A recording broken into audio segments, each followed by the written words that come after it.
Everyone. तो जितने भी बच्चे एग्जाम्स देने वाले हैं नवंबर 2023 में, ये वीडियो आपके लिए है।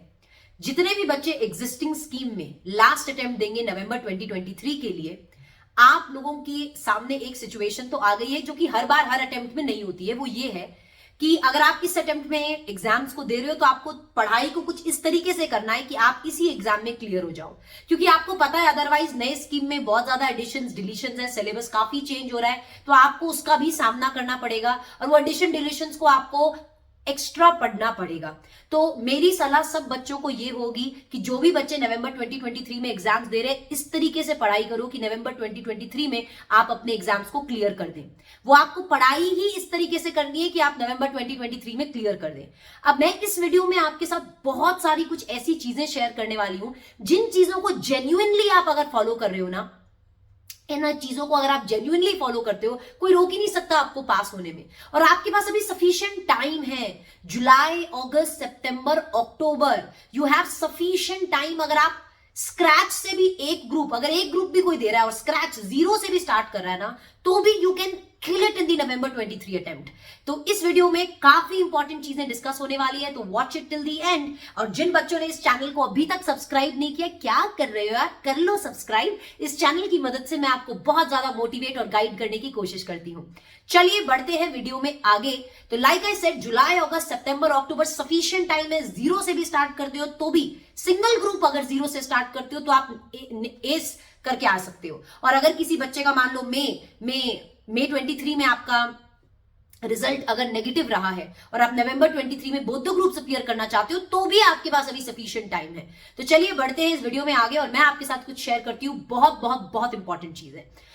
सबसे पहली चीज, अगर आप अपने एग्जाम्स में अच्छा स्कोर करना चाहते हो और आप अपने एग्जाम में पास होना चाहते हो, one basic thing that you have to do for all the theory subject is notes बनाओ। आई डोंट नो आप नोट्स को कितना इंपॉर्टेंस देते हो, आई हैव नो आइडिया अभी तक आपने किसी भी सब्जेक्ट के नोट्स को बनाया है कि नहीं बनाया है, पर आपके पास अभी सफिशिएंट टाइम है। Please start making notes. आपको मैं एक बात बता दूं, अगर आपको थियोरी में बहुत अच्छा स्कोर करना है, अगर आप थियोरी में 60 अबव लेकर आना चाहते हो, तो सिर्फ एक ही फंडा है and that is self made notes. Self made notes का पहला बेनिफिट पता है क्या होता है? आप मल्टीपल टाइम्स रिवाइज कर सकते हो।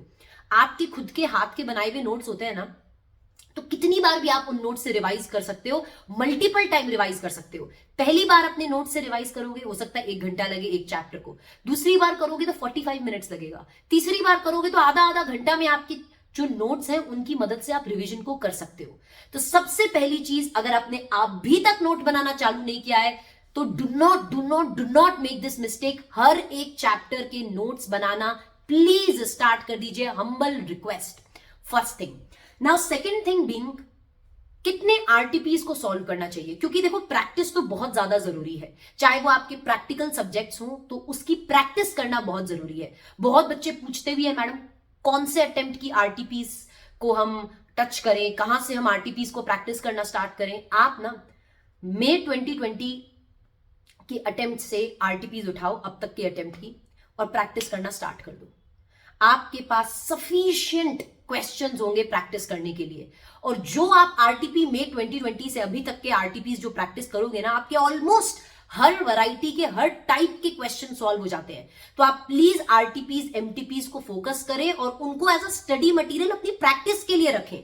देखो, आप अपनी जो भी क्लासेस XYZ जहां से भी आप क्लास ले रहे हो, उन टीचर के तो स्टडी मटेरियल आपके पास होंगे, उनकी बुक भी होगी जिनसे आप प्रैक्टिस कर रहे हो।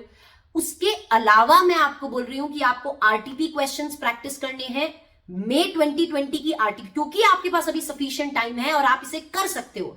तो मई 2020 से लेकर आरटीपी उठाइए अब तक के अटेम्प्ट की और भरपूर प्रैक्टिस कीजिए। जैसे ही एक चैप्टर आपका खत्म होता है, उस पर्टिकुलर चैप्टर के जितने आरटीपी क्वेश्चंस हैं मई 2020 से लेके अब तक के, उसे सॉल्व करो। इससे आपको हर वैरायटी ऑफ क्वेश्चन का आइडिया लग जाएगा। इससे आपको यह पता चल जाएगा कि इंस्टीट्यूट आपको किस तरीके के सवाल पूछता है, किस तरीके के एडजस्टमेंट्स आते हैं। तो सारे प्रैक्टिकल सब्जेक्ट्स के लिए आपको ये चीज करनी बहुत ज्यादा जरूरी है। तो मैंने थ्योरी के लिए आपको नोट्स बनाने के लिए बोला है। सेकंड, आपको मैंने प्रैक्टिकल सब्जेक्ट्स के लिए बोला है कि आपको अलग से किसी भी टीचर के क्वेश्चन बैंक खरीदने की कोई दरकार नहीं है। बस आप ये मई 2020 से आरटीपी लेके बैठ जाओ, चाहे वो फिर अकाउंट्स का सब्जेक्ट हो, चाहे फिर वो कॉस्ट का सब्जेक्ट हो, चाहे वो एफएम का सब्जेक्ट हो। Solve these RTPs and MTPs and you are in a safer position.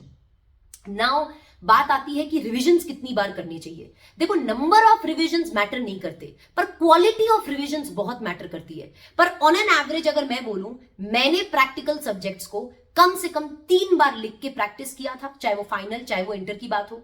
और मैंने थियोरी सब्जेक्ट्स को कम से कम 4 बार रिवाइज किया था। तो मैं आपको एक चीज बोलती हूं, थियोरी अगर आप सेल्फ मेड नोट्स बनाओगे ना, तो 4 से 5 बार रिवीजन तो आपकी ऐसे हो जाएगी, मतलब आपको टाइम ही नहीं लगेगा रिवीजन करने में। एक बार नोट्स बनाने का टाइम लगता है, पर उसके बाद रिवीजन जैसे फटाफट हो जाती है। आप 4-5 रिवीजन को इजीली कर सकते हो अगर नोट्स बने हुए हैं तो। ये ओनली एंड ओनली तब पॉसिबल है जब आपके नोट्स बने हुए हो। तो कम से कम थियोरी की 4 बार रिवीजन कर सको, इस तरीके का अपना प्लान बनाइए, आज से ही प्लान बनाइए। And next thing is, practical को कम से कम 3 बार लिख के करो। अब जब आप प्रैक्टिकल को 3 बार लिखेंगे, पहली बार जब आप लिख के प्रैक्टिस करोगे, अब जब भी लिख के आप प्रैक्टिस स्टार्ट करेंगे, तो उसी समय कोई भी क्वेश्चन में डिफिकल्टी हो रही है ना, उसको आप स्टार मार्क कर दें। नेक्स्ट टाइम जब आप लिख के प्रैक्टिस करेंगे तो सिर्फ स्टार मार्क्ड क्वेश्चंस को ही प्रैक्टिस कीजिएगा। तो आप अपने आरटीपीज ले आइए, मई 2020 से अब तक के आरटीपीज ले आइए। स्टडी मटेरियल क्वेश्चंस हैं, टीचर के क्वेश्चंस आपके पास है, सफिशिएंट क्वेश्चन बैंक हो गया। अब उन क्वेश्चन बैंक को हर चैप्टर, जैसे ही एक चैप्टर खत्म हो रहा है उसके क्वेश्चन बैंक आप प्रैक्टिस करो। जहां पे भी जो भी क्वेश्चन में डिफिकल्टी लगती है स्टार मार्क कर दो। नेक्स्ट अटेम्प्ट, नेक्स्ट टाइम जब आप लिखकर प्रैक्टिस करोगे तो सिर्फ स्टार मार्क वाले क्वेश्चन को करना है। तो ये तो हो गई आपकी प्रैक्टिकल की बात, ये हो गई आपकी थ्योरी। मेरा एक सजेशन ये भी रहेगा एंड में कि कॉन्सेप्ट से पढ़ाई करो, कॉन्सेप्ट्स क्लियर करके पढ़ाई करो। आपका कोई मतलब नहीं बनता, आप 1000 सवाल सॉल्व कर दोगे, पर अगर बिना कॉन्सेप्ट क्लैरिटी के सॉल्व कर रहे हो तो मीनिंगलेस पढ़ाई है, आपको कोई फायदा नहीं मिलेगा।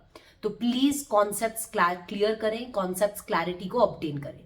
तो इन चीजों पे अगर आप फोकस करते हो ना, आप डेफिनेटली एग्जाम्स में क्लियर कर जाओगे। तो प्लीज इन चीजों को फोकस करें एंड यस, अपनी पढ़ाई को एकदम स्टार्ट कर दीजिए। और डेफिनेटली ये अटेम्प्ट आपका अटेम्प्ट होगा, this will be your attempt to prove yourself. So go ahead, work hard, put your best foot forward. And जाते जाते अगर आपने अभी तक इस चैनल को सब्सक्राइब नहीं किया है तो कर लीजिए।